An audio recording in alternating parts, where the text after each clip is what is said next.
Et pour parler plus en détail de ce sport, l'arc à poulies, on accueille ici sur ce plateau Sébastien Brasseur. Bonjour et bienvenue. Bonjour. Alors Sébastien, je vais vous présenter en quelques mots. Je vais me permettre de vous présenter avant de vous donner la parole. Vous êtes originaire du Nord-Pas-de-Calais, vous êtes né à Carvin, vous faites partie du club d'arc à poulies de Vingles, c'est également dans le Pas-de-Calais. En 2003, vous avez été champion du monde en salle et champion d'Europe en extérieur dans votre catégorie, dans la catégorie junior à l'époque. 10 ans, plus de 10 ans se sont passés maintenant, et là j'ai cru comprendre que vous reveniez de Las Vegas. Qu'est-ce que vous avez fait exactement? Tout à fait, j'étais à Las Vegas pour un des plus gros tournois mondiaux en salle, simplement pour une répétition avant le championnat du monde, pour avoir un peu plus d'expérience et tester quelques stratégies supplémentaires pour être prêt pour le championnat du monde. Alors, avant de parler plus en détail des compétitions et de votre actualité, est-ce que vous pouvez nous expliquer la différence entre l'arc, le tir à l'arc que l'on connaît de manière populaire, je dirais, et puis votre sport, l'arc à poulies? C'est la question qui revient le plus souvent, c'est-à-dire que l'arc classique est l'arc qui est, lui, olympique, et l'arc à poulies ne l'est pas encore, mais c'est un arc un peu plus précis, un peu plus moderne, c'est-à-dire qu'aux extrémités de chaque branche, on a des poulies pour démultiplier la puissance. Un blocage d'allonge et surtout on ne tient pas la corde avec les doigts. On a un système de décocheur mécanique qui libère la corde avec une gâchette comme au pistolet. D'accord, c'est entre l'arc et le fusil? Un petit peu, ouais, c'est ça. L'arc est plus rapide, les flèches sortent plus rapidement et on est un peu plus précis quand même. Vous avez été initié par votre père dès l'âge de 10 ans, vous avez 28 ans aujourd'hui, donc ça fait une paire d'années que vous pratiquez ce sport. On est justement en période de JO, est-ce que vous regrettez que ce sport ne soit pas reconnu par les Jeux Olympiques, le comité olympique? Un regret, oui, parce que c'est quand même la compétition de référence.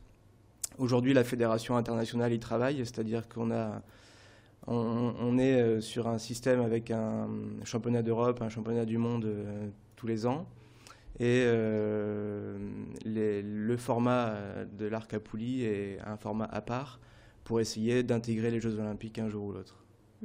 C'est un sport qui est, on va dire, peu connu en France. Il est peut-être plus du côté des États-Unis, par exemple. Comment vous expliquez ça, vous, à votre niveau? Plus connu au niveau des États-Unis, oui, mais parce que là-bas, c'est la chasse qui l'emporte sur la cible. Mais aujourd'hui, je pense que depuis 2006, depuis la création des manches de Coupe du Monde, le tir à l'arc devient un peu plus médiatique, notamment avec la rediffusion sur Archery TV, sur YouTube. Et puis dernièrement, il y a eu aussi la finale de Coupe du Monde à Paris, au Trocadéro, et qui a fait en sorte que le tir à l'arc se démocratise un peu plus et que soit un peu plus médiatique aussi. Aujourd'hui, vous faites partie de quelle catégorie, Sébastien, très précisément? Je fais partie des seniors arc à poulies. Des seniors à 28 ans. C'est ça. Voilà. D'accord, donc vous faites partie de la catégorie des seniors et votre actualité, on y vient justement. Vous allez très bientôt participer au championnat du monde d'arc à poulies. Ce sera à Nîmes du 24 février au 2 mars. Quelles sont vos chances, Sébastien? Les chances, on peut dire un podium, c'est ce qu'on espère tous, faire ramener une médaille. Aujourd'hui, je pense avoir les capacités pour aller le plus loin possible dans la compétition, donc on essaiera de tout mettre en œuvre pour réussir et ramener une médaille, que ce soit en individuel ou par équipe. Comment ça se passe un championnat du monde? Ça se fait par étapes, avec des éliminations? Tout à fait, on commence par une étape de qualification. On va tirer 2 séries de 30 flèches. Et à la suite de ça, il y a un classement et on se rencontre en duel pour des matchs à élimination directe. À l'issue de l'épreuve individuelle, il y a aussi une épreuve par équipe. On part à 3 dans chaque catégorie et on va jouer contre les autres équipes par équipe donc. Et alors vous tirez à quelle distance? On tire à 18 mètres. Ok, ce qui est plus ou moins que l'arc classique? Exactement à la même distance que l'arc classique. D'accord. Voilà. Donc prochainement donc à Nîmes. Et Nîmes, c'est un rendez-vous qui est important pour vous, puisque il y a quelques années, en 2003, il y a plus de 10 ans maintenant, c'est là-bas que vous avez été sacré champion du monde en salle. Tout à fait, ouais, c'est ça. Donc ce 11 ans après, on y retourne. Dire que je peux faire exactement la même chose, c'est ambitieux, mais pourquoi pas? Ce sera un moment chargé d'émotions, je dirais, Sûrement, ou justement ouais, le il y a fait, des chances. vous y allez accompagné de J'irai votre famille? j'irai seul avec l'équipe de France. Et puis, j'espère faire aussi bien, ça serait merveilleux. Et comment on se prépare justement? Parce que quelles sont les qualités pour faire un sport comme celui-ci? J'imagine être assez calme. Hein, C'est ça. et comment on se prépare physiquement et puis mentalement aussi? Comment?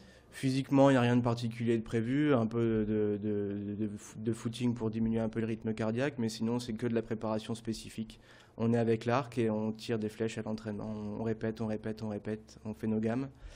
Et le but, c'est de réussir à tirer un 10 à chaque flèche et d'être le plus régulier possible sur toute la compétition. Combien d'heures d'entraînement par semaine?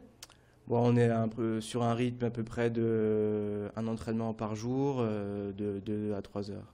D'accord.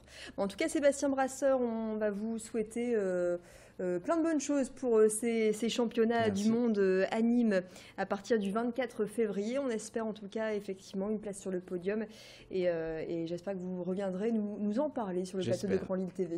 J'espère. Il est 9h passé de 36 minutes. L'actualité se poursuit sur Grand Lille TV. L'actualité météo dans quelques instants. Reste avec nous. Très belle journée.